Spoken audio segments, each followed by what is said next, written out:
In our last video, we explored the world envisioned by a powerful genius, Peter Thiel. A world of order, efficiency, and control, ruled by a king who eliminates competition and stands above the rules. We were left with a choice. Should we follow a strong but potentially dangerous king, or should we engage in the noisy, inefficient process of debating together? But what if there's a third option? A world that needs no king, a world that doesn't even require us to trust one another. People say this small coin is the key to that world. Its creator is the most mysterious figure in modern history, Satoshi Nakamoto. He didn't promise humanity riches. He asked us a much more fundamental and much more dangerous question, and then vanished.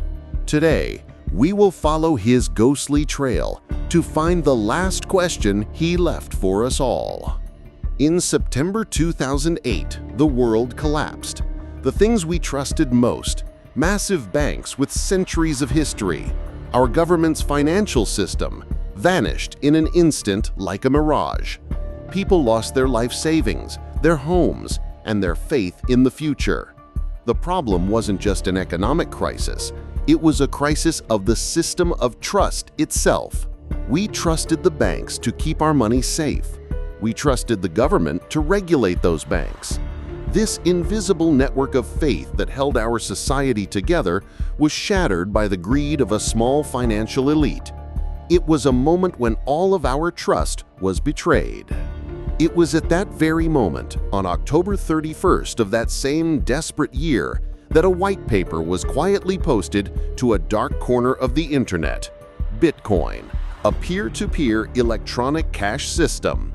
This 9-page document, published by an unidentified person named Satoshi Nakamoto, was the most radical answer to a broken world. A few months later, launching the Bitcoin network, he embedded a message in the very first block. The Times, chancellor on brink of second bailout for banks. This wasn't just code. It was a death certificate for the old world and a birth certificate for a new one. It was as if he was saying, "So you can't trust people, banks, or governments anymore? Fine, then let's build a system that doesn't require trust at all." Centuries ago, the philosopher Thomas Hobbes spoke of a fundamental fear in human society. Without a powerful authority to control us, humans, driven by self-interest, would fall into a state of war of all against all, attacking and robbing each other. To prevent this chaos, he claimed we must surrender some of our rights to create a powerful sovereign, a Leviathan. This Leviathan is the modern state, the central bank. We get order and stability in exchange for our trust. But in 2008, that Leviathan devoured us instead of protecting us. Satoshi Nakamoto challenged this 400-year-old idea head-on. He created a new kind of Leviathan through code, the blockchain. Instead of a central authority like a bank approving transactions, thousands of anonymous participants around the world validate them together, engraving the records into a massive public ledger that no one can forge. And here's the chilling part. These participants don't know each other's names, faces, or identities. They don't trust each other at all. But they trust the system, because the rules of the system, the code, are absolute and transparent. But at first, almost no one paid attention to this revolutionary idea. Then the first person responded to his system, a legend in cryptography, and the developer of PGP, Hal Finney. He immediately understood Satoshi's vision and on January 12, 2009, became the first person in history to receive a Bitcoin transaction. If Satoshi was the invisible architect of this system, Hal Finney was its first believer and its guardian. Through emails, they fixed bugs and improved the system. It was a collaboration between two geniuses who had never even seen each other's faces. And this is precisely why Satoshi had to remain anonymous. If he had revealed his identity, he would have become the king or the pope of this system. People would have trusted Satoshi, not the system itself. To ensure his creation would be truly leaderless, a system no one could control, he erased himself from history. In April 2011, he posted a final message saying he had moved on to other things and vanished forever. By disappearing, the creator allowed his creation to become perfect. The real problem Satoshi solved actually wasn't money. He solved a decades-old puzzle in computer science known as the Byzantine general's problem. The story goes like this. Imagine you are a general in the Byzantine army. Your legion is surrounding a massive enemy city. To win, you and your fellow generals must attack at the exact same time. But you can't trust anyone. For all you know, the general across the field is a traitor who has already made a deal with the enemy. You send a messenger. Full attack tomorrow at 9 a.m. But the replies you receive are all different. General number 2 says, I agree to 9 a.m. General number 3 says, no, let's attack at 3 p.m. General number 4 sends back a message saying, we retreat tomorrow. Someone is lying. The messenger could have been captured, or perhaps someone is trying to lead you into a trap. Sweat drips down your brow. In this fog of distrust and chaos, how can you possibly agree on a single unified truth, the time of the attack? This is the Byzantine general's problem that stumped geniuses for decades. And this is the problem of our entire society. Elections, contracts, finance, we always live in the shadow of potential traitors, of scammers and hackers. That's why we needed central judges like banks, governments, and courts. What Satoshi invented was a methodology to agree on a single truth within an anonymous network where traitors can exist, all without a central judge. Through a complex mathematical puzzle called proof of work, the system gives the loudest voice to those who work the most honestly. In essence, he invented trust itself.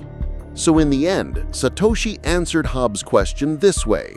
Yes, we need a Leviathan to save us from chaos, but that Leviathan must not be a fickle and corruptible human king. It must be math and code, transparent, predictable, and applied equally to all. This is Satoshi's philosophy of the system, the complete opposite of Peter Thiel's philosophy of the king. But here a tragic paradox emerges. Satoshi tried to remove the greatest variable from his system, humans. But as his system took root in the real world, the very humans he had tried to eliminate began to attack it in new ways. The pure competition to maintain his system, mining, met human greed and became a colossal waste of energy, sickening the planet. The anonymity that no one could control met human malice and became the favorite currency for criminals. And his grand vision for the future met human foolishness and was transformed into a giant casino where you could lose everything overnight. Satoshi used code to solve for human distrust, but he couldn't solve for the deeper darkness of human nature, the specters of greed and foolishness. Yet amidst all this chaos, there was one person who believed in Satoshi's dream until the end, Hal Finney. As ALS paralyzed his entire body, he used an eye-tracking device to continue improving Bitcoin's code. He later arranged to have his body cryogenically preserved. Perhaps he dreamed of waking up again in the future in the new world that Bitcoin had created. Satoshi left us a perfect system, but Hal Finney left us something else, the imperfect but passionate human heart filled with faith and sacrifice for that system. And so we find ourselves at another crossroads. On one side, we have the world of Peter Thiel, a powerful but corruptible human king. On the other, the world of Satoshi, a fair but cold king of code that cannot adapt to real-world problems. This is the last question Satoshi Nakamoto asked humanity.